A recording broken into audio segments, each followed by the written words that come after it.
On Saturday, 8 OPEC Plus countries agreed to raise oil output by 411,000 barrels per day in June, and this despite a recent trend of falling prices. This was also after a similar hike for May. Analysts are calling it a managed unwind of previous cuts and not a fight for market share. There's also some frustration with weaker compliance and a fresh call for commitment to compensate for producing above past quotas. The group plans to hold a full ministerial meeting on the 28th of May. As at this morning, in early Asian trade, Brent futures dropped 3.7% to as low as $58.5 a barrel, down from a close of $61.29 per barrel on Friday. OPEC Plus may also be trying to use low oil prices to curb output in high-cost basins such as the United States and Brazil, where sub-60 crude could be below break-even, eventually shutting down investment taps. Hello and welcome to Global Business Insights, where we look closer at headlines moving markets to equip viewers with perspectives to help them thrive in today's very peculiar business environment. At the end of the year, 94-year-old Warren Buffett is retiring from the investment firm he has run since 1965. He has proposed at Berkshire Hathaway's annual shareholder meeting in Omaha, Nebraska, that Greg Abel, currently vice chair of Berkshire's non-insurance operations, should take over. As of Friday, the S&P 500 index was up 9 consecutive days, its longest streak since 2004, jumping 2.9% in the week as the market makes back the entirety of its Liberation Day sell-off. Remarkable given the lingering uncertainty over trade negotiations, though there are early signals of a more limited tariff spat and a better chance that the US economy can weather the disruption. China was reported as having compiled a list of US goods exempt from its 125% tariffs, aiming to ease trade tensions without making public concessions. The list is expanding with recent waivers on US ethane, some semiconductor products, and certain pharmaceuticals. We still cannot ignore the gross domestic product 0.3% contraction in the US, albeit largely due to a surge in imports as companies tried to get ahead of the tariffs, and even bellwether players like McDonald's noticing consumers pulling back on spending due to concerns.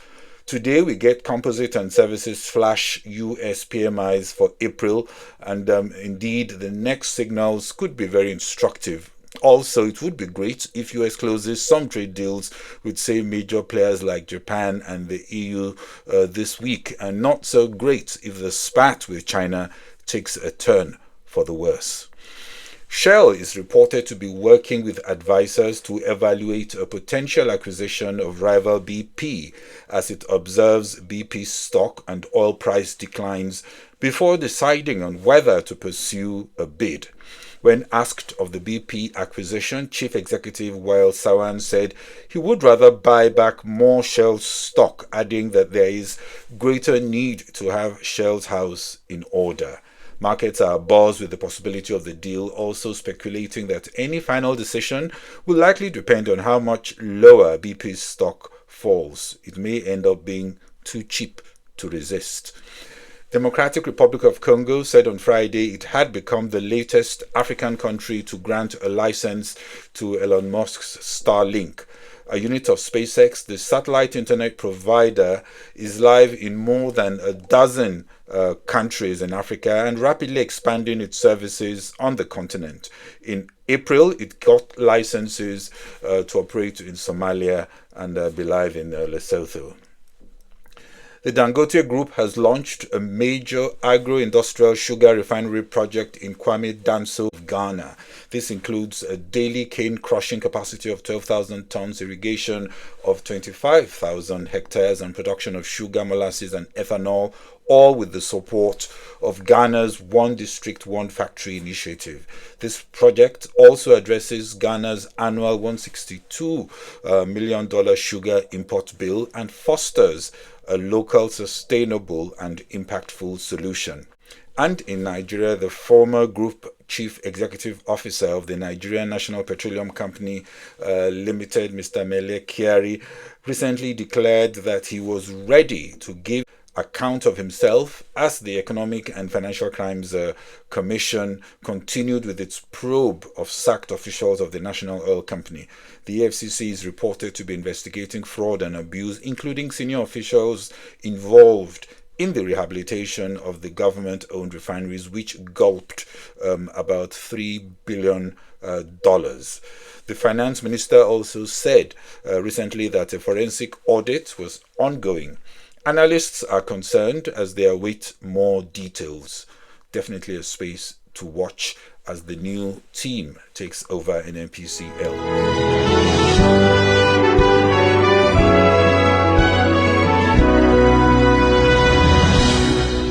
OPEC Plus say that 8 participating countries will implement a production adjustment of about 411,000 barrels per day in June 2025 from May 2025 required production level. This is due to current healthy market fundamentals reflected in the low oil inventories and in accordance with the decision agreed upon on 5th of December 2024 to start a gradual and flexible return of the 2.2 million barrels per day voluntary adjustments starting from 1st of April 2025, but also adding that the increases may be paused or reversed subject to evolving market conditions.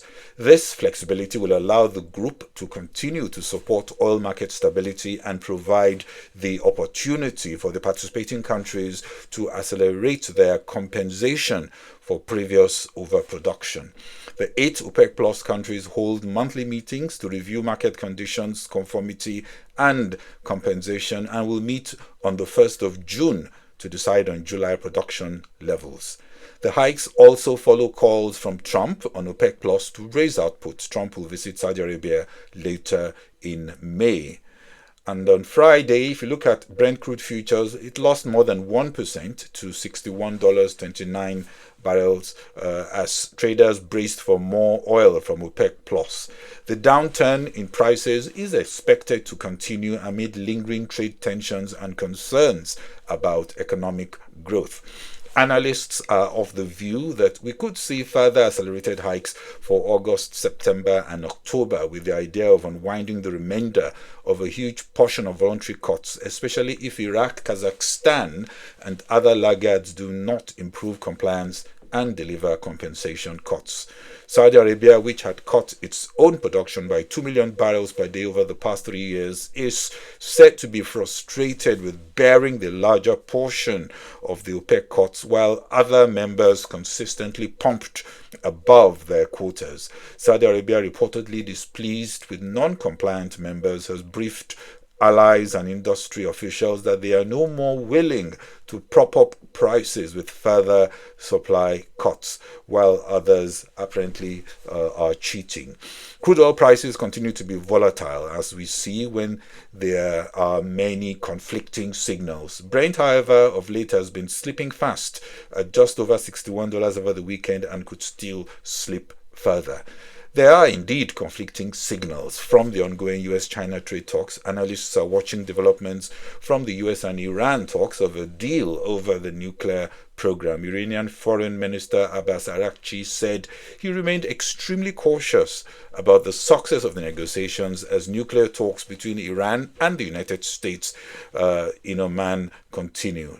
With Iranian crude returning, deepening the bearish oil outlook, analysts are modeling how that affects supply from Iran into a market already in a slight excess. On the demand side, impacting oil prices are fears that several new forces seem to be weighing on economic growth, which was already forecasted to be tepid. A worse growth scenario could easily emerge if tariffs are not negotiated significantly downwards. The IMF also cut US growth forecast to 1.8% and raised recession odds to 40% with a spillover effect, which also puts further strain on oil demand. But last Friday, yet another conflicting signal. We got strong US jobs report with America's long resilient job market continuing to defy expectations even despite all the uncertainty. The US economy added a surprisingly strong 177,000 jobs in April, a slight slowdown from March's downwardly revised 185,000 gains, but more than expected. The gain in April was also higher than the average pace of monthly job growth in the prior 3 months. Talking of conflicting signals, we also got that from US inventory as US stockpile data added to the confusion. The American Petroleum Institute API reported a large 4.6 million barrels crude draw, while the official Energy Information Administration EIA data contradicted this with a surprise crude build of 244,000 barrels, also with jet fuel deliveries hitting their highest pace since 2019. Still, the crude build was enough to reinforce broader supply concerns. Traders are trying to understand if OPEC Plus policy shifts are a renewed focus on protecting market share, as some analysts argue, or are we talking about succumbing to pressures from the US who want lower oil prices to keep inflation down, or is this just winding down previous cuts, like I said earlier? And then there are other issues such as the US-Iran nuclear developments and also the US-China trade headlines and clues to the supply-demand rebalancing dynamic could emerge as we watch these developments unfold. We've also seen a notable decrease in OPEC Plus production in April due to Venezuelan sanctions. So quite a bit to digest as far as oil and gas dynamics. Planned increases could also be affected if countries like Kazakhstan, Iraq, and the UAE, which have previously exceeded their quotas, reduce their output significantly. We expect a flood of bearish revisions for crude oil price forecasts. BNP Paribas, before the decision, expected Brent in the high $60 per barrel. That's for the second quarter of this year, though the latest OPEC Plus decision couldn't be described as a surprise. Forecasts still expected to be revised down.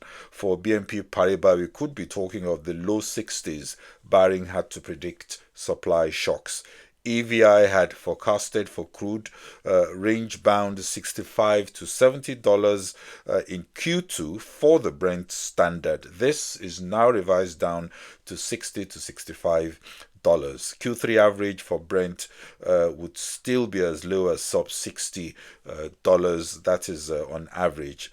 Again, barring any geopolitical supply shocks. Goldman Sachs also responded by slashing its December 2025 oil forecast by $5 to $66 for Brent, citing both rising OPEC Plus supply and the impact of the tariff war. Standard Chartered also reduced its 2025 Brent forecast to $61 a barrel. Low oil prices would also mean exiting less cost-efficient, complicated basins and would incentivize the search for cost synergies through consolidations. Shell may begin to look at BP even closer as the case for a possible takeover improves. In summary, with no clearly bullish catalyst in sight, apart perhaps from China's openness to negotiate on tariffs, it does appear that the uncertainty and conflicting signals will linger, leaving sellers in control in the coming sessions. Japanese, South Korean, Hong Kong, and Chinese markets are closed for public holidays. US stock futures edged lower, signaling a potential cool down after the strong wins in Wall Street last week. Well, that's all on this special edition of Global Business Insights. Thanks for watching. This is Bode Oshosami. Bye-bye.